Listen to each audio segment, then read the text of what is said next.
Tinanong pa po siya ni Tito Giselle kung sino daw po yung kasambot niya sa labas ng kulungan. Eh, sino daw? Ang susunod na programa ay rated PG. Ito ay nangangailangan ng patnubay at gabay ng magulang para sa mga batang manonood.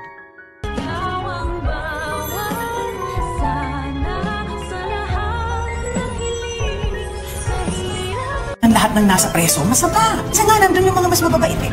Mukhang pinapangatawan na nga talaga ni Moira ang kanyang pagbabago dahil hindi man lang siya nagalit kila Annalyn at Giselle nang ito'y dumalaw sa kanya. At tanging paghingi lamang nga ng tawad ang kanyang inaasam sa dalawa na hindi naman nga naibigay nitong si Giselle nang dahil nga sa wala siyang tiwala kay Moira. Hindi rin naman kasi natin masisisi si Giselle nang dahil sa ilang ulit na nga rin ginawa ni Moira ang paghingi ng tawad pero galing lamang sa ilong sa kabilang banda nang dahil nga sa dinami-dami ng mga inmate sa correctional na nangangailangan ng atensyong medikal ay magkakaroon na nga ng medical mission doon ang Apex Hospital at ibabalita nga ni Annalyn sa kanyang inang si Lynette na siya ang isa sa mga mangunguna sa medical mission na yon. At may ikakwento na nga rin ni Annalyn sa kanyang ina ang buong nangyari sa loob ng city jail nang sila'y dumalaw kay Moira. Laking gulat nga nitong si Lynette nang malaman niya sa kanyang anak ang paghingi nga sa kanila ng tawad nitong si Moira at ang hindi rin pag-amin nitong si Moira sa mga kasabwat niya sa pagdukot kay Lolo Pepe. Kaya naman mabubunutan na naman ng tinik etong si Doc Carlos na kinabahan pa nga siya dahil biglang tumingin sa kanya si Annalyn na ang buong akala talaga ni Carlos ay tuluyan na siyang chinucho ni Moira. Sa kabilang banda, napaka-small word naman talaga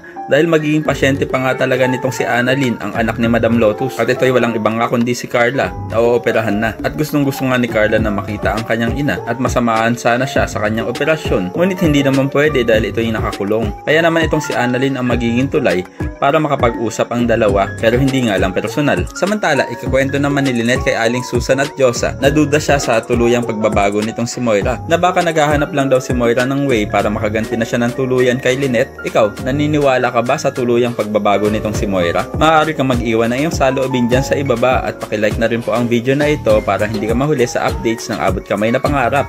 And pakisubscribe na rin po. Salamat sa iyong panonood and see you next time. Bye-bye.